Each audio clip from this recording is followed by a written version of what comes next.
गिश तफसीलात वास्ता हमारा ज्वाइन कुता में नुमाइंदा बिलाल फेरोजा जी। बिलाल फेरोज जी बिल्कुल, अब से कुछ देर कबल जो है कोयटा का इलाका है, न्यू सब्जल रोड या जिसको सीपैक रोड भी कहा जाता है, वहां पर एक निजी होटल के करीब जो है एक धमाका हुआ है, जिसके नतीजे में एक जो है शख्स जाँ भाग मौके पर हो गया है, जिसकी जो है लाश भी अब काबिल शिनाख्त नहीं रही है।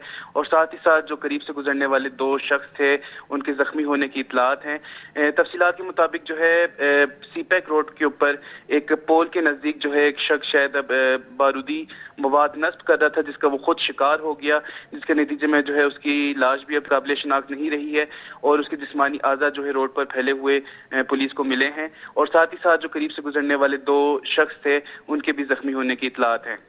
इलाके को पूरी तरीके से जो है कॉर्डन ऑफ कर दिया गया है और पुलिस ने लाश जो अपनी तहवील में लेकर अब उसका जो है डीएनए टेस्ट करके जो है लाश की जो है शिनाख्त मालूम करने की कोशिश की जाएगी। बहुत बहुत शुक्रिया बिलाल फेरोज हमें तफसीलात से आगाह करने के लिए। क्वेटा न्यू सब्जल रोड होटल नजदीक का थ्रोआ के तक बुनचोने रेदा थ्रोआ के आसरा यक मर्दों में बीरा जबकि दो मर्दों टप्पी तक गेश पट्ट पोल बढ़ जाएं।